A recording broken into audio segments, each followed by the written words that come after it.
Hello दोस्तों, नमस्कार। स्वागत है एक बार फिर से आप सभी के अपने प्रिय चैनल पर। दोस्तों आपको बता दें जो अभी की सबसे बड़ी खबर आ रही है, जहां पर तालिबान पर आसमान से कहर बरपाता रहेगा अमेरिका। जी हां दोस्तों, कहा अफगानिस्तान छोड़ा है, जंग नहीं। जी हां दोस्तों, बड़ी खबर। साथ ही आपको बताएंगे जहां अफगानिस्तान में नहीं थम रहा तालिबान का खेल, नागरिकों समेत 43 लोगों की बेदर्दी से हत्या कर दी गई है। दोस्तों बड़ी जानकारी देने वाले हम आपको। साथ ही उससे आगे बताएंगे जहां पर अफगानिस्तान के बाद अब इराक भी छोड़ेगा अमेरिका। क्या है इसको लेकर बड़ी खबर। कभी भी बढ़ सकता है इस्लामिक स्टेट का बड़ा खतरा। जी हाँ दोस्तों, साथ ही बताएंगे आपको जहां पर अमेरिका चीन में फिर एक बार बातचीत शुरू हो गई है। जी हाँ दोस्तों, ड्रैगन ने लगाया है इन संबंधों को लेकर बड़ा आरोप। बताएंगे दोस्तों क्या कहा है ड्रैगन ने अमेरिका से। साथ ही आपको बताएंगे दोस्तों जहां पर चुनाव हारने पर भड़क उठे पाकिस्तानी अधिकृत कश्मीर के पीएम। जी हाँ दोस्तों, कश्मीरियों पर लगाया बड़ा आरोप। बताएंगे साथ ही मीराबाई चानू को मिल सकता है गोल्ड मेडल। जी हाँ दोस्तों, चीनी खिलाड़ी का होगा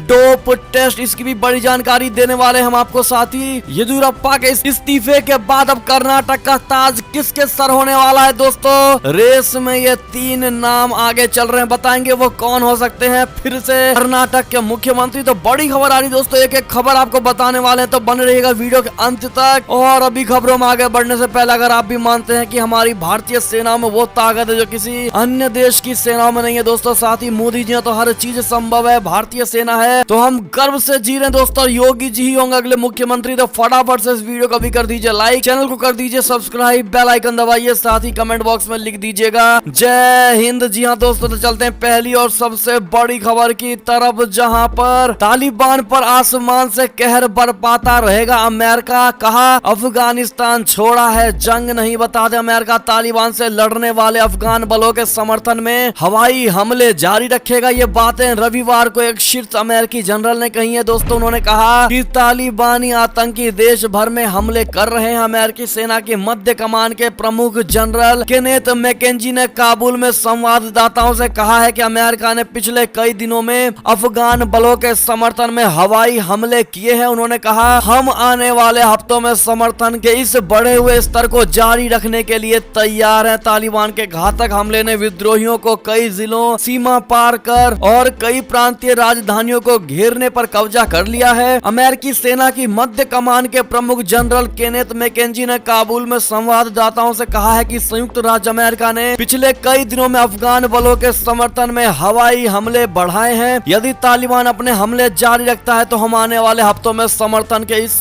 बढ़े हुए स्तर को और बढ़ाने की कोशिश करेंगे। जी हाँ दोस्तों, ऐसे में अमेरिका ने साफ कह दिया है कि हमारी सेना बाहर निकली है, लेकिन हमारा मन और दिल और दिमाग अफगानिस्तान पर ही अटका हुआ है। अगर अफगानिस्तान में कुछ भी गलत होता है तो हम तुरंत प्रभाव से विद्रोहियों को मार भगाएंगे। जी हाँ दोस्तों, बड़ी खबर, बड़ी बात कह दी अमेरिका ने। इस पर आपकी क्या प्रतिक्रिया होगी दोस्तों, राय अवश्य दीजिएगा। चलते अगली खबर की तरफ, जहां अफगानिस्तान में नहीं थम रहा तालिबान का खूनी खेल, नागरिकों समेत 43 लोगों की बेदर्दी से हत्या कर दी गई है। बता दें अफगानिस्तान में तालिबान का खूनी खेल थमने का नाम नहीं ले रहा दोस्तों। अफगानिस्तान के मध्य प्रांत गजनी में मलिस्तान जिले के निवासियों ने बताया है कि तालिबान ने वहां नागरिकों और सुरक्षा बल के सदस्यों समेत 43 लोगों की हत्या कर दी थी। टोलो न्यूज के मुताबिक गजनी की एक नागरिक समाज कार्यकर्ता मीना नादेरी ने रविवार को काबुल में एक संवाददाता सम्मेलन में कहा कि मलिस्तान जिले में प्रवेश करने के बाद तालिबान लड़ाकों ने मार काट शुरू कर दी और उन नागरिकों को मार डाला जो लड़ाई में शामिल नहीं थे। निवासियों ने बताया कि नागरिकों को उनके बच्चों के आगे बंदी बना लिया गया और फिर गोलियों से मार डाला। ऐसे में दोस्तों बड़ा ही दर्दनाक मौत देने की कोशिश कर रहा है दोस्तों तालिबान। ऐसे में क्या भारत का समर्थन मिलना चाहिए दोस्तों अफगानिस्तान को, कमेंट में राय जरूर दीजिएगा दोस्तों। चलते अगली बड़ी खबर की तरफ, जहां पर अफगानिस्तान के बाद अब इराक भी छोड़ेगा अमेरिका। बढ़ सकता है इस्लामिक स्टेट का बड़ा खतरा। बता दें अफगानिस्तान से अमेरिकी सेना की वापसी के साथ ही तालिबानी आतंकी अफगान सुरक्षा बलों पर भारी पड़ गए हैं दोस्तों। कंधार के अपने पूर्व गढ़ के साथ ही तालिबान ने 1/3 जिलों पर कब्जा करने का दावा किया है। ऐसे में पड़ोसी देश इससे बचे रहने के लिए अफगान सीमाओं पर चौकन्ने हो गए हैं, लेकिन पहले से आतंकी संगठन इस्लामिक स्टेट से जूझ रहे हैं। इराक का कहना है कि उससे अब आतंक से लड़ने के लिए अमेरिकी सेना की कोई जरूरत नहीं है। बढ़ते एक और खबर की ओर दोस्तों, जहां पर अमेरिका चीन में फिर एक बार शुरू हुई बातचीत, जिसके बाद ड्रैगन ने लगाया संबंधों में गतिरोध का आरोप। बता दें अमेरिका और चीन के बीच सोमवार को तियानजिन में आमने सामने की उच्च स्तरीय वार्ता में चीन ने अमेरिका पर द्विपक्षीय संबंधों में गतिरोध पैदा करने का आरोप लगाया है। साथ ही अमेरिका से अपनी गुमराह मानसिकता और खतरनाक नीति बदलने की अपील की है। आधिकारिक बयान में बताया गया है कि चीन के उप विदेश मंत्री शी फेंग ने देश की यात्रा पर आई अमेरिका की उप विदेश मंत्री वेंडी शेरमन के साथ वार्ता की है।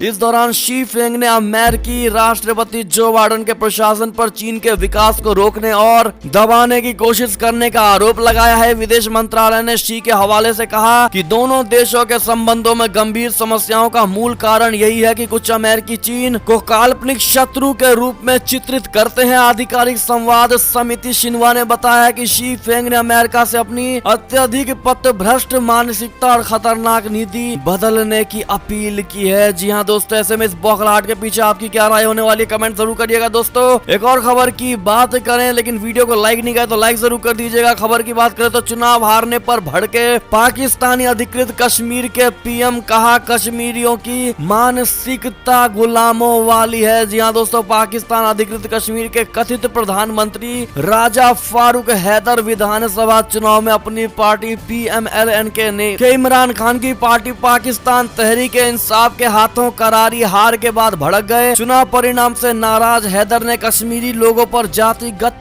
टिप्पणी की और कहा है कि 250 साल तक गुलाम रहने के बाद कश्मीरी लोगों की मानसिकता गुलामों वाली हो गई है। हालांकि राजा फारूक हैदर अपनी सीट बचाने में कामयाब हो चुके हैं। जी हाँ दोस्तों, एक और खबर की ओर चलें तो अमेरिका में रेतीला तूफान, 20 गाड़ियों के आपस में टकराने से 7 लोगों की मौत हो गई। जी हाँ दोस्तों, अमेरिका के यूटा में रेतीले तूफान के कारण 20 वाहनों के एक दूसरे से टकराने से रविवार दोपहर को कम से कम 7 लोगों की मौत हो गई। एक समाचार विज्ञप्ति में बताया गया है कि कनोश के निकट इंटरस्टेट 15 पर यह हादसा हुआ, जिनमें 7 लोगों की मौत हो गई। इसके अलावा गंभीर रूप से घायल कई लोगों को अस्पताल में भर्ती कराए जाने की खबर। अगली खबर की ओर चलें तो मीराबाई चानू को मिल सकता है स्वर्ण पदक, चीनी खिलाड़ी का होगा डोप टेस्ट। बता दे टोक्यो ओलंपिक 2020 में भारोत्तोलन में स्वर्ण पदक जीतने वाली चीन की भारोत्तोलक झिहुई झोउ से गोल्ड वापस लिया जा सकता है। दोस्तों दरअसल झिहुई का डोपिंग रोधी अधिकारियों द्वारा टेस्ट किया जाएगा और यदि वो इसमें विफल रहती है तो भारतीय भारोत्तोलक मीराबाई चानू के रजत पदक को गोल्ड में बदल दिया जाएगा। समाचार एजेंसी ANI ने घटनाक्रम की जानकारी रखने वाले एक सूत्र के हवाले से बताया कि होउ को टोक्यो में रहने के लिए कहा गया है और इस दौरान उनका डोपिंग टेस्ट किया जाएगा। क्या लगता है दोस्तों आपको, क्या हमारी भारतीय इस मीराबाई चानू को मिल पाएगा दोस्तों गोल्ड? अगर आप भी मानते हैं कहीं ना कहीं इनके साथ में नाइंसाफी हुई है दोस्तों और अब इंसाफ होगा और इनको गोल्ड मिलकर ही रहेगा, तो राय कमेंट जरूर करिएगा। चलते अगली खबर की तरफ, जहां पर ईरान से बड़ी खबर, सड़कों पर उतरने को मजबूर हो गए प्यासे लोग, प्रदर्शनकारियों पर आंसू गैस के गोले छोड़ रहे हैं सुरक्षा बल। बता दें ईरान में पानी की कमी के विरोध में सड़कों पर प्रदर्शनों का सिलसिला थम नहीं रहा है दोस्तों। हालांकि ईरान के सरकारी मीडिया में इस बारे में विस्तार से जानकारी नहीं दी जा रही है, लेकिन पश्चिमी मीडिया में छपी खबरों के मुताबिक प्रदर्शन पिछले लगभग एक हफ्ते से लगातार जारी है। ये खबर ईरान के सरकारी मीडिया ने भी दी है दोस्तों कि इस दौरान हुई हिंसा में कम से कम 3 लोगों की जान जा चुकी है। जी हाँ दोस्तों, पानी की कमी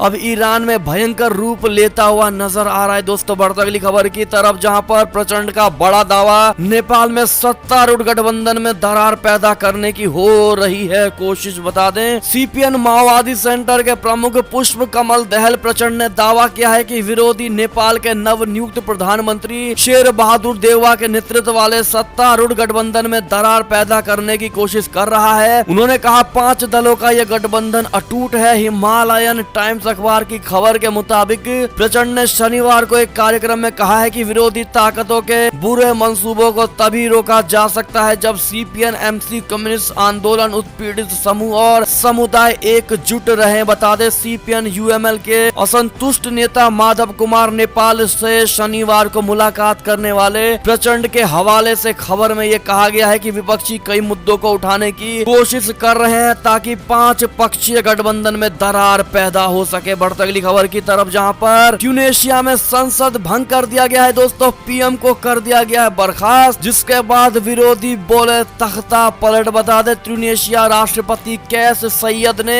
सत्तारूढ़ पार्टी के खिलाफ विरोध प्रदर्शन के एक दिन बाद संसद के निलंबित कर दिया है। साथ ही उन्होंने प्रधानमंत्री हेचेम मिचिची को बर्खास्त करने की घोषणा कर दी है, जिन्होंने इस कदम की निंदा तख्ता पलट बताया था। एक और खबर की ओर चलें तो येदियुरप्पा के इस्तीफे के बाद अब कर्नाटक का ताज होगा किसके सर? ये 3 नाम है मुख्यमंत्री की रेस में। बता दे कर्नाटक की राजनीति में सोमवार को नया मोड़ आ गया है दोस्तों। बीजेपी नेता और सूबे के सीएम बीएस येदियुरप्पा ने सीएम पद से इस्तीफा दे दिया है दोस्तों। इस राजनीतिक घटनाक्रम के बाद एक और दिलचस्प बात ये देखने वाली है कि बीजेपी सूबे की कमान किस नेता को सौंपती है। संसद भवन में जेपी नड्डा और अमित शाह के बीच बैठक हुई और कर्नाटक के नए मुख्यमंत्री के चेहरे को लेकर चर्चा की गई है। बीजेपी ऑब्जर्वर का नाम आज शाम तक तय करेगी। जी हाँ दोस्तों, जो अगले 2 दिन में कर्नाटक जाएंगे। अगले मुख्यमंत्री के तौर पर रविवार तक 3 नाम सामने आए थे। पहला नाम बसवराज बोम्बई का,